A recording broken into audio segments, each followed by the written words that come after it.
Labą dieną, komiteto nariai, pranešėjai. Pradėsim turbūt komiteto posėdį. Darbotvarkę visi matėme, turime, žinome ir yra papildomas klausimas. TP 359 dėl savivaldybei nuosavybės teise priklausančio turto perdavimo pagal patikėjimo sutartį UAB Raseinių komunalinės paslaugos. Ar įtraukti, yra siūlymas įtraukti papildomą. Kokių būtų daugiau? Nėra, prašom balsuoti. Labą dieną visiems, aš norėčiau nusišalinti nuo klausimo TP 348. Kadangi mūsų užtenka, tai galim nusišalinti. Už papildomą klausimą dabar prašau pabalsuokim. Ačiū vienbalsiai ir už visą darbotvarkę. Prašom.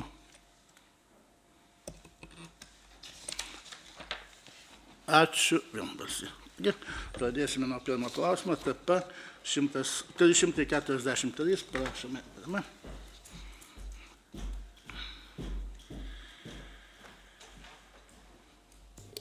Labą dieną. Šiuo tarybos sprendimo projektu perduodame patikėjimo teise VŠI Raseinių ligoniniai, Raseinių savivaldybės nuosavybės teise priklausanti ilgalaikį turtą. Tai čia yra pagal priedą. Tai yra C mobilaus rentgeno aparatas su C lanku, kurio vertė yra 138 500 eurų. Šis mobilus rentgeno aparatas bus naudojamas rentgeno nuotraukoms ortopedinių traumatologinių operacijų metu. Ir komiteto narių norėčiau paprašyti pataisimo tarybos sprendimo projekte, pirmame priede, kad visas tas punktas toks pat, tik po kablelio, kad turtas yra perduodamas 10 metų laikotarpiu pagal priedą. Ačiū. Ačiū. Prašom klausimų, nematau, balsuojame su pataisimu. Tai gal pirmą už pataisimą, po to turbūt už visą, nežinau. Su pataisimu galime iš karto. Gerai, balsuojame. gerai. Ačiū labai. Ačiū vienbalsiai. Sekantis klausimas TP 344. Galima. Prašau.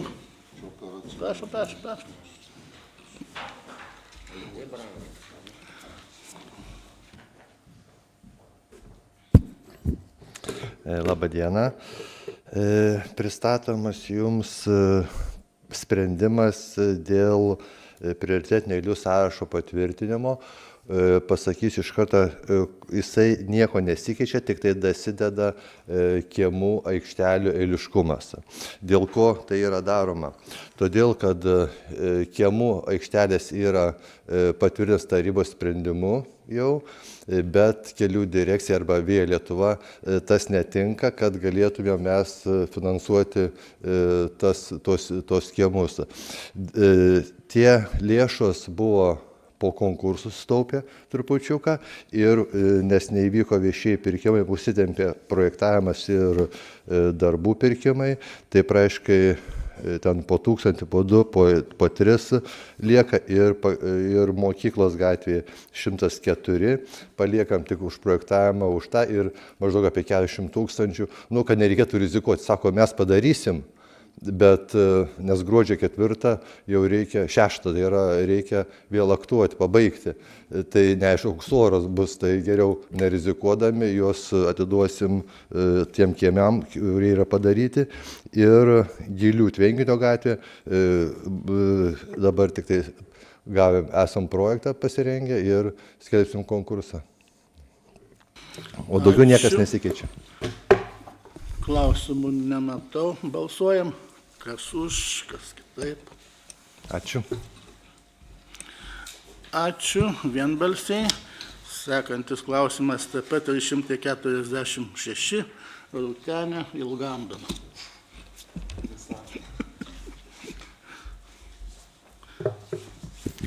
Labą dieną. Šio tarybos sprendimo projekto tikslas yra perduoti Raseinių rajono savivaldybės administracijai būstą, kurį šiuo metu patikėjimo teisę valdo Raseinių komunalinės paslaugos Butas yra Vytauto Didžiojo gatvė 29/4 Raseiniai bei jam priklausančius statinius. Būstas yra nebetinkamas gyventi, nebetinkamas socialiniam būstui turėti statusą ir komisija buvo kreipusis komunalinės paslaugos, komisija nustatė, kad jisai netinkamas gyventi ir jie prašo perduot grąžinti administracijai. Ačiū. Klausimų nematau. Prašom balsuoti, kad administracija būtų turėtų. Vienbalsiai. Sekantis klausimas 4, taip pat 347, prašau. Raseinių neįgaliųjų užimtumo ir paslaugų centras kreipėsi su prašymu perduoti jiems valdyti patikėjimo teisę patalpos, kurias šiuo metu valdo Raseinių mokyklos daugiafunkcinis centras Spindulys patikėjimo teisę. Šias patalpas jie iki šiol naudoja panaudos sutartimi, bet kadangi dabar mes pagal panaudą jiem perduoti negalim perduoti tik patikėjimo teisę pagal patikėjimo sutartį, tai parengtas šis tarybos sprendimo projektas, kad galėtumėm tai padaryti. Ačiū. Klausimų, prašom balsuoti. Kas už? Vienbalsiai. Sekantis klausimas taip pat 148. Prašau. Prašoma leisti perduoti prezidento Jono Žemaičio gimnazijai Raseinių rajono savivaldybei nuosavybės teisę priklausantį administracijos patikėjimo teisę valdomą ilgalaikį materialų turtą naują, kurį nesenai įsigijome mokykliniam 2 klasės autobusą Iveco Daily. Ačiū. Prašom balsuoti. Kas už? Tarim dalyvaujus visiems už. Pritarta. Sekantis taip pat 349. Prašau. Švietimo skyrius kreipėsi su prašymu perduoti Raseinių Šaltinio progimnazijai turtą nurodytą tarybos sprendimo projekte, tai yra 3 konferencijų mikrofonai, valdyti jiems patikėjimo teisę. Ačiū. Prašom balsuoti, kas už mikrofonus. Vienbalsiai. Sekantis klausimas TP 350. Prašau. Taip pat kreipėsi švietimo skyrius į mūsų skyrių su prašymu perduoti Raseinių rajono savivaldybės biudžetinėms įstaigoms, tai yra ugdymo įstaigoms, turtą, mokyklinių priemonių rinkinius, pirmoko krepšelius, tai prašom leisti perduoti. Prašom balsuoti. Vienbalsiai. Sekantis klausimas taip pat 351. Raseinių Marcelijaus Martinaičio viešoji biblioteka kreipėsi su prašymu perduoti Raseinių rajono savivaldybės administracijai lengvą automobilių Volkswagen Touran, nes jisai nebereikalingas naudoti jų veikloje. Tai prašom tarybos leisti perimti. Prašom balsuoti. Vienbalsiai. Sekantis klausimas taip pat 352. 3. Ne, 2. Jau 3. 2. Nebuvo dar. Raseinių Marcelijaus Martinaičio viešoji biblioteka kreipėsi su prašymu perduoti valdyti jiems patikėjimo teisę turto, kurį šiuo metu valdo Raseinių rajono savivaldybės administracija, tai yra aikštelė esančia adresu Plento gatvė 2 Butkiškės kaime ir patalpas esant 47 pastato, kuris yra Paminklo gatvė 3 Ilgižių kaime. Jų veiklai vykdyti. Kuris iš tikrųjų 302. 353, čia, ne? 352. Antras. Balsuojam už antrą. Balsuojam. Antras, kad čia ginčysis. Ačiū, vienbalsiai. Tai dabar taip pat 353. Dabar turėtų būti. Taip.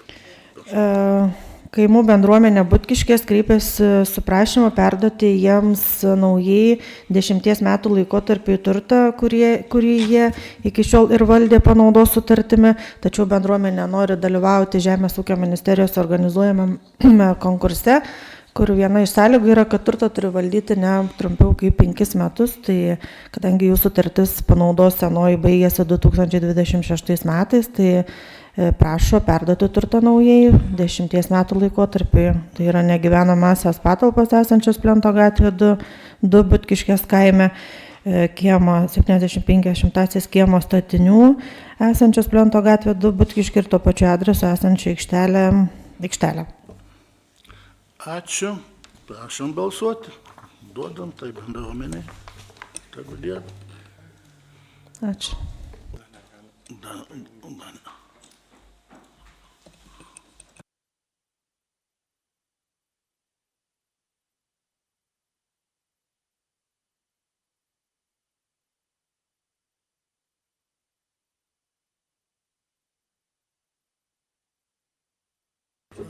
Taip, parengėme sprendimo projektą dėl biudžeto tikslinimo, jis gana nemažas, dėl to, kad metai eina į pabaigą, praktiškai didžiausias jau šiais metais, nes gruodį tik tai mažai kas. Gavom papildomai pinigėlių, pirmiausia, tai mokymo lėšos ugdymo įstaigoms, 448 100 eurų, yra perskirstyta ir mokyklom pagal vaikų skaičių pasikeitusi po rugsėjo 1 dienos. Lygiai taip pat pagal vaikų skaičių pasikeitusi po rugsėjo 1 dienos gavom papildomai ir ugdymo, maitinimo ir vežiojimo vaikams, kuriems skirtas privalomas ugdymas, 60 060 eurų, čia darželinukams. Taip pat didesnė suma, kam dar gavom, tai yra užtikrinti socialinės piniginės paramos nepasiturintiems gyventojams įstatymą įgyvendinimą 289 500, tai čia gaunam socialiniam pašalpom ir kompensacijom už šildymą. Taip pat, aišku, trūkom pinigėlių, ieškojom jau visur, kur kas sutaupė ir atliko. Daugiausiai, aišku, trūksta socialiniai paramai, kaip ir visada, metai pabaiga, tai papildomai pagalbos pinigų ir atlygimo mokėjimui 25 000, socialinių paslaugų įstaigose pirkimui ir apmokėjimui 46 000, būstų ir gyvenamosios aplinkos pritaikymui neįgaliesiems įgyvendinimui 11 760 eurų. Čia prisidedam prie valstybinių lėšų, kurių papildomai gavom. Toliau pagalbos šeimai namams virš 48 000. Taip pat socialinės paramos perskirstė tarp ugdymo įstaigų mokinių nemokamo maitinimo ir administravimo lėšas, tai yra už porcijų paruošimą, čia mūsų savivaldybinės biudžetas. Ir didesnė suma, kam reikėjo pinigų, tai yra kultūros centrui virš 85 000 eurų, dėl to, kad ten reikalinga daug dar pataisyti, kad priduoti pastatą. Tai čia visokiem įvairiem, nežinau, vis klauskite direktorės. Tai pagrindė tiek. Ir kadangi jau pabaiga ir tikrai dar turiu papildomą, tai prašau leisti įvardinti ir įtraukti. Pirmiausia, tai socialinės apsaugos ir darbo ministro yra įsakymas dėl skirimo 2466 eurų nemokamą maitinimui už ukrainiečius pas mus esančius vaikus. Taip pat socministro įsakymas mūsų jaunimo politikos įgyvendinimo funkcijai plus 7,7 tūkstančių eurų. Lygiai taip pat už ukrainiečiam išmokėtas socialinės pašalpas ir kompensacijos už šildymą 18 563 eurai. Taip pat švietimo skyriui gauti pinigai naujam projektui, tai yra vykdymo priemonės mokykloms 1300. Švietimo skyriaus prašymas perkelti Šaltinio progimnazijai 1000-mečio mokyklų programos įgyvendinimui 12 109,99 eurus, čia jau ES lėšos. Taip pat trūksta lėšų neįgaliųjų centrui 750 eurų. Socialinės paramos skyrius prašo valstybinės lėšas perskirstyti, tai taip pat tarp mokyklų nemokamo maitinimui, bet čia jau valstybės biudžeto lėšas. Ir užimtumo didinimo programos mes turim 2 eilutes, tai iš vienos į kitą panaudos valstybinių lėšų dar kur atliko. Švietimo pagalbos tarnybai 1020 000 eurų, taip pat specialiųjų lėšų plano prašo Ariogalos gimnazija ir krašto muziejus. Čia pinigėliai, kurie už paslaugą susirenka, ten labai nedaug po kelius šimtus. Ir seniūno yra prašymai perkelti tarp eilučių, tai yra Ariogalos miesto seniūnija tarp savų ir Viduklės seniūnija. Tai prašau leisti įtraukti. Ačiū. Klausimų. O kaip biudžetas renkamas pagal planą? Kiek viršų turi? Planą mes turime metinį. Tik metinį, mėnesinių ne? Ne. Mes skaičiuojam, žiūrim, daugiau mažiau, bet šiaip metinis visą laiką tik įsivertinamas. Normaliai, nieko blogo kažkaip nematyti, turim spalio 31 dienai, tiesiog aš tikėjausi, kad bus jau kažkiek žemės mokesčio, tai dar labai mažai, tik tai 100 000, bet matyt, kol MAI susivaikšto taip, tai tiesiog šitą vietą daugiau viskas lik ir padoriai. Ačiū. Balsuojam. Skirstykim. Ačiū. Ačiū. Vienbalsiai. Ir prašom papildomą klausimą. Gatį duokim kam nors.